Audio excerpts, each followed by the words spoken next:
Hello guys. अगर आप UPSC की तैयारी कर रहे हैं या फिर स्टेट सर्विसेज की जहाँ पे जीएस की ज़रूरत पड़ती है, तो उस केस में एनसीईआरटीज़ की इम्पोर्टेंस को ओवर एम्फेसाइज करने की ज़रूरत नहीं है, बिकॉज एवरीबडी नोज कि एनसीईआरटी की क्या इम्पोर्टेंस है और क्या सिग्निफिकेंस है। इस वीडियो का जो जो मोटो है, जो मेन आइडिया है इस कि आपको इससे रिवीजन करने में हेल्प मिले, या फिर जो पहली बार इसको देख रहे हैं या पहली बार ज्योग्राफी पढ़ने जा रहे हैं उनको ये काफ़ी हेल्प करेगा, क्योंकि ये इसके अंदर मैं डिटेल में और काफ़ी ब्रीफली, नॉट कि बहुत घंटों की लंबी वीडियोस बना रहा हूँ, तो उसके अंदर मैं इसको एक्सप्लेन करने की कोशिश करूँगा ताकि ये आपको पहली बार में भी समझने में काम आए या फिर आप इससे रिवाइज भी कर सकते हैं। तो अगर आपने एक बार बुक या फिर इस चैप्टर पढ़ रखी है तो आप इसको सुन के भी काफ़ी सारी चीज़ें आपके दिमाग में बैठती चली जाएंगी। तो इस तरीके से ये आपको हेल्प करेगा। इसके अंदर जो दो मैंने मेथड्स जो सोचा है फॉलो करने का, द फर्स्ट इज कि मैं आपको एक सबसे पहले ब्रीफ में ये चैप्टर का एक ओवरव्यू दूंगा, फिर उसके बाद हम डिटेल में जाएंगे। राइट, ये सारे वीडियोस जो फ्यूचर में मैं बनाऊंगा हर एक चैप्टर के ऊपर, उसमें मैं सेम चीज़ फॉलो करूंगा। राइट, तो सबसे पहले हम स्टार्ट करते हैं एंड देखते हैं हमारा आज का जो चैप्टर है वो है the origin and evolution of the earth. Right, अब अर्थ का इवोल्यूशन कैसे हुआ, उसके पहले उसका ओरिजिन कैसे हुआ, यूनिवर्स का ओरिजिन कैसे हुआ, किसी ने देखा नहीं है जाके, पर हमारे पास थेरीज हैं, स्पेकुलेशंस हैं। राइट, कंफ्यूजन भी है बहुत सारे कि कैसे हुआ होगा। उसी के अंदर जो सबसे वेल फाउंडेड, वेल एक्सेप्टेड जो थियरी है हमारे पास, that is the big bang theory. Right, इसके बारे यही सबसे ज़्यादा एक्सेप्टेड है और इसी के बारे में डिटेल में इस चैप्टर में बताया गया है। लेकिन उसके पहले एक नेबुलर हाइपोथेसिस भी है जिसके बारे में यहाँ पे बात की गई है।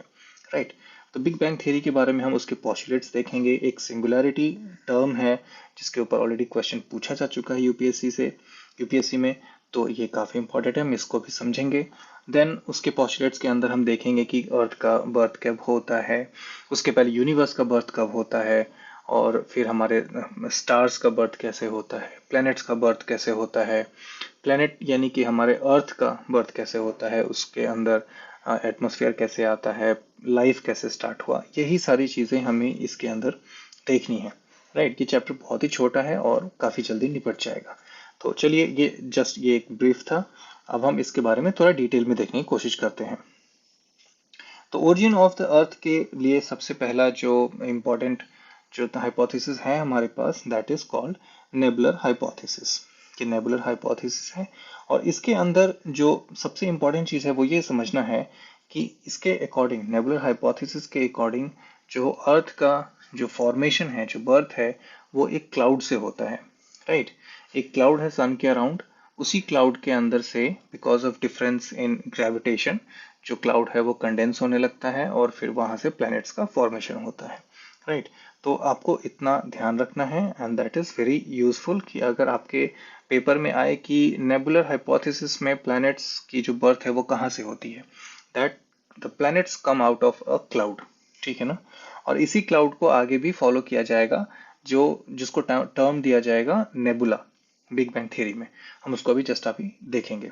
अब हम आते हैं जो नेक्स्ट इम्पॉर्टेंट जो थ्योरी है वो है बिग बैंग थ्योरी। ये पूरे यूनिवर्स के ओरिजिन के बारे में बताता है, टाइम स्केल भी बताता है। तो हम उसको देखते हैं। उसको एक्सपैंडिंग यूनिवर्स थ्योरी भी कहते हैं, क्योंकि ये जो आप यहाँ पे देखोगे, जो सिंगुलैरिटी मैंने जस्ट बताई है अभी, तो इस सिंगुलैरिटी में क्या होता है कि जस्ट हम इसको एक थोड़ा सा देखते हैं। एक्चुअली हम इसके पहले हम इसके हाइपोथेसिस को समझते हैं। पोस्टुलेट्स क्या हैं इस बिग बैंग थ्योरी के। बिग बैंग थ्योरी ये कहता है कि एक टाइनी बॉल है, छोटा सा, बहुत ही छोटा है, उसका वॉल्यूम बहुत बहुत बहुत छोटा है, टेम्परेचर बहुत बहुत बहुत ज़्यादा है, डेंसिटी भी बहुत बहुत बहुत ज़्यादा है। ठीक है, अब जो इम्पोर्टेंट बात यहाँ पे ये है कि ऐसा पॉइंट एग्जिस्ट कर सकता है क्या कि जिसकी वॉल्यूम बहुत बहुत कम हो, टेम्परेचर बहुत ज़्यादा हो और डेंसिटी भी बहुत ज़्यादा हो। तो ठीक है, अगर ये एग्जिस्ट करता भी है तो ये आया कहाँ से। बिग बैंग इसके बारे में कोई बात नहीं करता। वो उसके पहले यानी पॉइंट जो बिग बैंग, जो पर्टिकुलर इंस्टेंट जहाँ पे ब्लास्ट होता है और बिग बैंग होता है, उसके पहले क्या था, उस पॉइंट की उसके पहले क्या स्थिति थी, वो क्या कर रहा था। ठीक है ना, क्योंकि ये जो डिटेल्स यहाँ पे दी गई है इस पॉस्टुलेट के अंदर कि टेम्परेचर काफी हाई था और डेंसिटी भी काफी हाई था, वॉल्यूम भी बहुत कम था, तो ये एक सस्टेनेबल सिचुएशन है, unsustainable, sorry not sustainable, unsustainable situation है। तो इसका मतलब है कि इसके पहले भी एक सिचुएशन रही होगी और इसके बाद भी एक सिचुएशन रही है। लाइक बिग बैंग के बाद जो है वो तो हमारे पास है, like we have a universe, पर बिग बैंग के पहले क्या था, तो ऑब्वियसली कुछ तो होना चाहिए वहां पे। उसके बारे में बिग बैंग कोई बात नहीं करता यहाँ पे, उसके बारे में कोई चर्चा नहीं है उस पॉइंट के। बिग बैंग के पहले के यूनिवर्स के बारे में we have no idea, zero idea. ठीक है, तो हम उसमें अब आगे नहीं जाएंगे क्योंकि कुछ बताया ही नहीं है, तो और मैं कोई एक्सपर्ट नहीं हूँ उसके बारे में, तो ज्यादा मैं कुछ बता नहीं सकता। बट ये मेरे क्वेश्चंस हैं कि उसके पहले क्या था, उसके पहले भी तो कुछ होगा, अदरवाइज वो पॉइंट आया कहाँ से, राइट। तो ये है पहला पॉस्टुलेट।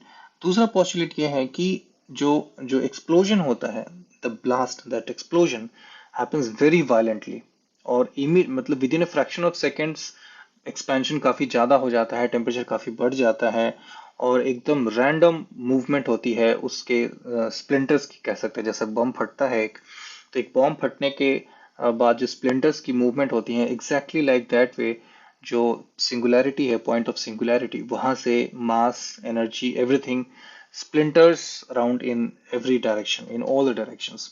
और उसी डायरेक्शन का एक क्रॉस सेक्शन यहाँ पे दिखाया गया है कि ये कैसे एक्सपैंड हो रहा है, राइट। इसी एक्सपेंशन की वजह से इसको एक्सपैंडिंग यूनिवर्स थियरी भी कहते हैं, राइट। 13.7 बिलियन ईयर्स अभी से पहले ये इंसिडेंट होता है, एक्सप्लोजन है वो, ठीक है ना।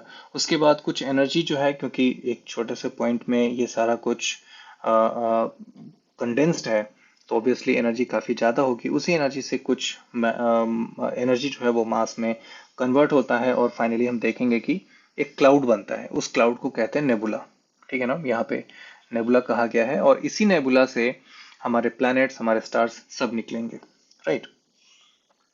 फिर टेम्परेचर काफी कम होता है आगे चल करके, 4500 केल्विन तक पहुंचता है, फिर धीरे धीरे और ठंडा होगा, और आगे जा करके फिर से हम देखेंगे कि टेम्परेचर कम होता है और फिर हमारे प्लैनेट्स बनेंगे, क्योंकि प्लैनेट्स बनने के लिए क्लाउड का ठंडा होना इज वेरी इंपॉर्टेंट, ठीक है ना।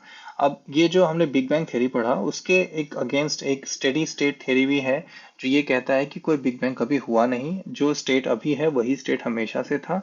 और ये एक नया, मतलब एक बिग बैंग के अगेंस्ट एक काउंटर करने के लिए ये भी एक थ्योरी है, पर इसके बारे में ज्यादा कुछ बात है नहीं यहाँ पे, तो हम उसमें ज्यादा जाएंगे नहीं। तो अब हम देखते हैं कि स्टार फॉर्मेशन कैसे होता है, राइट। जो स्टार फॉर्मेशन है हमारा, वो मैंने जस्ट अभी बताया कि एक नेबुला क्लाउड है, उसी से हमारे स्टार्स की फॉर्मेशन होती है, और उसी से हमारे गैलेक्सी की भी फॉर्मेशन होती है। कब होती है? 5 to 6 बिलियन ईयर्स अगो, ठीक है ना। तो ये स्टार्स की फॉर्मेशन होती है, और उसके बाद फिर हमारा प्लैनेट बनेगा। तो सेम जो गैस है हमारा नेबुला, उसी से हमारा प्लैनेट बनता है। अब सी रीजन ये है कि जो हमारा ये पॉइंट ऑफ जो सिंगुलैरिटी है, ये फटेगा तो हर तरफ फैलेगा, ठीक है ना। पर ये सिमेट्रिकली फैलेगा इसकी तो कोई गारंटी नहीं है, क्योंकि एक बॉम्ब फटता है तो वो हर तरफ सिमेट्रिकली फैलेगा, उसके स्प्लिंटर्स जाएंगे हर तरफ, दैट इज नॉट पॉसिबल।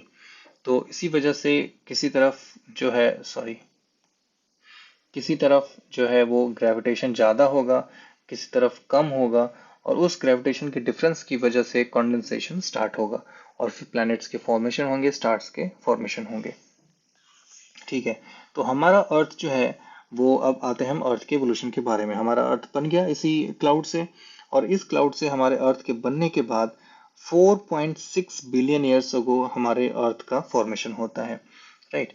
उसके एवोल्यूशन के बारे में बात करते हैं। तो इसका जो एवोल्यूशन है वो, सपोज ये इन्होंने हमें अर्थ का एक ऐसा पिक्चर दिखाया है कि ये हमारा अर्थ है, और इसके अराउंड एक बहुत ही थिन लेयर है हाइड्रोजन प्लस हीलियम गैस की, राइट। क्योंकि ये इसका एटॉमिक नंबर 1 है हाइड्रोजन का, इसका 2 है, तो ऑब्वियसली बेसिक जो एलिमेंट्स होंगे जो हमारे बिग बैंग के बाद, वो यही दोनों बनेंगे। और इसी का एक क्लाउड है हमारे अर्थ के चारों तरफ, यानी कि एटमॉस्फेयर है। ये है हमारा सन। अब सन से, क्योंकि सन एक बहुत ही हॉट ऑब्जेक्ट है और यहाँ से चार्ज पार्टिकल्स ये एमिट करता है, तो सोलर विंड तो आपने नाम सुना ही होगा, ठीक है ना। सोलर विंड होता है कि अर्थ से जो चार्जेस निकलते हैं, इनकी एक विंड होती है, ठीक है ना। और इसी विंड की वजह से ये जो एटमॉस्फेयर है ये यहाँ से गायब हो जाएगा, राइट।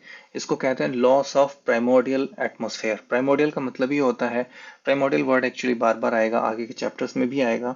प्राइमोर्डियल का वर्ड का मतलब होता है कि अर्थ की जो बर्थ होती है उसके साथ जो भी उसको मिला है, उसका एटमॉस्फेयर मिला है, उसके अंदर की उसकी हीट मिली है, everything is called primordial atmosphere and primordial heat respectively, ठीक है ना।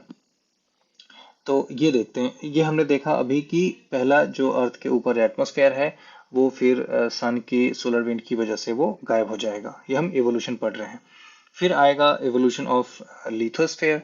लिथोस्फेयर के अंदर क्या है कि अर्थ के अंदर ऑब्वियसली डिफरेंट टाइप के एलिमेंट्स होंगे, तो उनकी डेंसिटी भी अलग अलग होगी। And earth is very hot now, initially earth is very hot, ठीक है ना। और हमने आर्किमिडीज प्रिंसिपल में पढ़ा है कि जो डेंसर ऑब्जेक्ट होगा वो नीचे जाएगा और जो लाइटर आइटम होगा, जो लाइटर मेटल होगा, एलिमेंट होगा, वो ऊपर आ जाएगा। तो इसमें हम देखते हैं कि जो डेंसर ऑब्जेक्ट्स हैं वो अर्थ के कोर में पहुंच जाते हैं और जो लाइटर एलिमेंट्स हैं वो अर्थ के ऊपर आ जाते हैं। तो इस तरीके से एक लेयर्ड स्ट्रक्चर बनेगा अर्थ का, ठीक है। लेयर्ड स्ट्रक्चर जो अर्थ का बनता है उसके अंदर एक और कॉन्सेप्ट है, that is the formation of moon. अब सपोज यहाँ पे मैं इसको इस कलर में दिखाऊं, यहाँ पे दिखाते हैं इस कलर में, ये दिख नहीं रहा, रेड लेना चाहिए, कई सारे कलर्स चेंज कर दिए। ये सपोज मून है, तो इसमें क्या है कि इन्होंने एक जायंट इम्पैक्ट की बात की है। जायंट इम्पैक्ट मतलब एक बहुत बड़ा इम्पैक्ट होता है। तो इसलिए कोई एस्ट्रॉयड या कोई बड़ा सा रॉक आके टकराया होगा अर्थ से और एक बड़ा सा स्प्लैश हुआ होगा, क्योंकि अर्थ अभी बिल्कुल अभी के स्टेट में नहीं है, उस समय गर्म है, तो वो गर्म है तो सॉफ्ट भी होगा। तो यहाँ से एक बड़ा सा रॉक इससे टकराएगा, एक जायंट इम्पैक्ट होगा और एक बड़ा सा मास यहाँ से उड़ के यहाँ आ जाएगा, जिसको हम मून कहते हैं। तो बिग बैंग थ्योरी ने मून के फॉर्मेशन में भी ये बात कही है। और फिर से यहाँ पे रीस्ट्रक्चरिंग हो जाएगी, क्योंकि अर्थ अभी काफी हॉट है और इस इम्पैक्ट के बाद यहाँ पे रीस्ट्रक्चरिंग होगी। और इसी दो रीजन की वजह से अर्थ के ऊपर लिथोस्फेयर जो है वो लेयर्ड स्ट्रक्चर में है। नॉट ओनली लिथोस्फेयर, पूरा अर्थ जो है वो लेयर्ड स्ट्रक्चर में है। तो इवोल्यूशन ऑफ लिथोस्फेयर के बारे में यहाँ पे दो रीजन है। पहला तो अर्थ की जो प्राइमोर्डियल हीट है वो इसको हेल्प करेगी अर्थ को, जो डेंसर ऑब्जेक्ट है उसको नीचे जाने में, सेंटर में जाने में, एंड जो लाइटर ऑब्जेक्ट है उसको सरफेस पे आने में। और दूसरा जो है वो बर्थ ऑफ मून, क्योंकि जायंट इम्पैक्ट के बाद अर्थ का मून का फॉर्मेशन होगा और अर्थ का लेयर स्ट्रक्चर बनेगा, ठीक है। अब हम देखते हैं evolution of atmosphere of and hydrosphere. ये बहुत ही इंपॉर्टेंट टॉपिक है क्योंकि इससे क्वेश्चन कई बार पूछे जा चुके हैं, तो इसको आपको ध्यान से देखना है। अब है क्या कि एक चीज तो मैंने यहाँ पे बता दिया कि जो इसका प्राइमोर्डियल एटमॉस्फेयर है वो लॉस हो जाता है, उसका लॉस होता है, क्योंकि जो सोलर विंड है सन की, बिकॉज ऑफ सन, उस सोलर विंड की वजह से हाइड्रोजन एंड हीलियम गैस जो है वो हवा हो जाते हैं, वो उड़ जाते हैं, ठीक है ना। तो ये होता है लॉस ऑफ प्राइमोर्डियल एटमॉस्फेयर, यानी अर्थ का जो ओरिजिनल जो एटमॉस्फेयर था बाय डिफॉल्ट वो खत्म हो चुका है, राइट। उसके बाद अर्थ के अंदर भी काफी हीट है, तो वोल्केनिक एरप्शंस होंगे। वोल्केनिक एरप्शन होंगे तो उसके अंदर की जो गैसेस हैं, लाइक वाटर वेपर है, CO2 है, ठीक है ना, अमोनिया है, राइट, मीथेन है, ये सारे गैसेस अर्थ के अंदर हैं। ये सारे मॉलिक्यूल्स अर्थ के अंदर से बाहर आएंगे और एक नया एटमॉस्फेयर बनाएंगे। CO2 एंड वाटर वेपर मिलकर के अर्थ के ऊपर एक क्लाउड बनाएंगे, थोड़ा टेम्परेचर कम होगा और फिर बारिश होगी। ये बारिश होगी तो जहां जहां पे भी अर्थ पे गड्ढे हैं वहां पे पानी जमेगा और ओशंस के फॉर्मेशन होंगे। और ये कोई 2-4 साल की बात नहीं है, ये थाउजेंड्स ऑफ ईयर्स तक चलेंगे और बूंद बूंद करके हमारा ओशन बनता है, राइट। तो ये है हमारे एटमॉस्फेयर का एंड हमारे हाइड्रोस्फेयर का इवोल्यूशन। एटमॉस्फेयर के इवोल्यूशन में एक और चीज है कि जो इनिशियल जब अर्थ धीरे धीरे ठंडा होने लगेगा, लाइक बारिश होगी तो अर्थ ठंडा होगा, ठंडा होगा तो उसके ऊपर लाइफ के फॉर्मेशन के लिए सुइटेबल एटमॉस्फेयर बनना स्टार्ट हो जाएगा। और जब आपने इकोलॉजी पढ़ी होगी एनवायरनमेंट के अंदर, इकोलॉजिकल सक्सेशन अगर पढ़ा है आपने, ठीक है ना, इकोलॉजिकल सक्सेशन ये वर्ड अगर आपने पढ़ा है तो आपको पता है कि प्राइमरी सक्सेशन होता है, इंटरमीडिएट सक्सेशन होता है एंड क्लाइमेक्स होता है, ठीक है ना। प्राइमरी सक्सेशन में आपको पता है कि लाइकेंस जो है वो कॉलोनाइज करते हैं बेयर रॉक्स को फॉर द फर्स्ट टाइम, ठीक है ना। इंटरमीडिएट तो सेकेंड टाइम होगा, पर प्राइमरी जो सक्सेशन है उसमें लाइकेंस कॉलोनाइज करते हैं रॉक स्ट्रक्चर को। और वहां पे लाइकेन होता क्या है एक्चुअली, ये एल्गी प्लस फंगस है ना, इन दोनों का सिम्बायोटिक रिलेशनशिप है। और एल्गी जो है वो फोटोसिंथेटिक होता है, वो फोटोसिंथेसिस करेगा और एटमॉस्फेयर में ऑक्सीजन बढ़ाएगा धीरे धीरे करके। और ऑक्सीजन जो CO2 है एटमॉस्फेयर से उसको एब्जॉर्ब करेगा और एटमॉस्फेयर में ऑक्सीजन बढ़ाएगा। हमें पता है कि एटमॉस्फेयर के अंदर 78% नाइट्रोजन है एंड 21% ऑक्सीजन है, और बाकी जो भी है वो विद इन 1% के अंदर ही है। जो नेक्स्ट है, एक्चुअली मैं ये बता दूं कि यहाँ पे नाइट्रोजन 78%, ऑक्सीजन 21%, और नेक्स्ट जो है वो आर्गन है जो क्लोज टू 1% है ऑलमोस्ट, और 0.03% CO2 है अभी करंट। तो आप समझ सकते हैं कि CO2 का परसेंटेज कितना कम है, ऑक्सीजन एंड नाइट्रोजन का परसेंटेज कितना ज़्यादा है, ठीक है। तो इस तरीके से जो हमारे अर्थ के अराउंड एटमॉस्फेयर का इवोल्यूशन हुआ, हाइड्रोस्फेयर का इवोल्यूशन हुआ। डीगैसिंग, हमने देखा कि डीगैसिंग एक टर्म है जो कहते हैं जो अर्थ के अंदर से जो गैसेस हैं लाइक वाटर वेपर है, नाइट्रोजन है, CO2 है, वो बाहर निकलते हैं थ्रू वोल्केनिक इरप्शन, उसको बोलते हैं डीगैसिंग, ठीक है ना। डीगैसिंग के बाद होगा फोटोसिंथेसिस, और फोटोसिंथेसिस के बाद ही अर्थ पे लाइफ स्टार्ट होगी, ठीक है ना।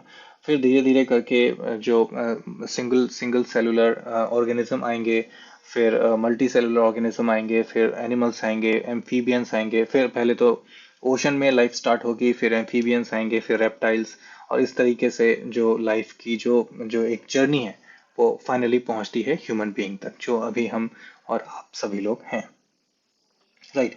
तो ये है बेसिकली इस चैप्टर के बारे में। इस चैप्टर में जितने भी डिटेल्स थे वो मैंने यहाँ पे बताने की कोशिश करी है, और ज़्यादा इसके अंदर कुछ है नहीं। हम जल्दी से क्वेश्चन देख लेते हैं दो चार। तो which of the following figures represent the age of the earth. 4.6 billion years जो है वो एज ऑफ द अर्थ है, 3.7 ट्रिलियन नहीं, 3.7 बिलियन ईयर्स पहले यूनिवर्स का बर्थ होता है, 4.6 बिलियन ईयर्स पहले अर्थ का बर्थ होता है, राइट। अगला क्वेश्चन है which of the following is not related to transformation और modification of the present atmosphere. कौन सा इसमें से एटमॉस्फेयर के एवोल्यूशन में हेल्प नहीं करता है। फोटोसिंथेसिस तो ऑब्वियस सी चीज है जो हेल्प करेगा। डी गैसिंग हमने देखा है कि लॉस ऑफ प्राइमोडियल हीट के बाद कैसे अर्थ के अंदर से जो गैसेस है वो बाहर आके एटमॉस्फेयर बनाती हैं। सोलर विंड्स इसी के D guessing sorry loss of primordial heat में हेल्प करता है। डिफरेंशिएशन जो है वो इवोल्यूशन ऑफ लिथोस्फेयर में हेल्प करता है, ना कि इवोल्यूशन ऑफ एटमॉस्फेयर में। तो डी गैसिंग जो है वो इसका राइट आंसर हो जाएगा। Life on Earth appeared around how many years? So 4.6 billion years. Sorry, not 4.6. 4.6 तो life of Earth है, ठीक है ना।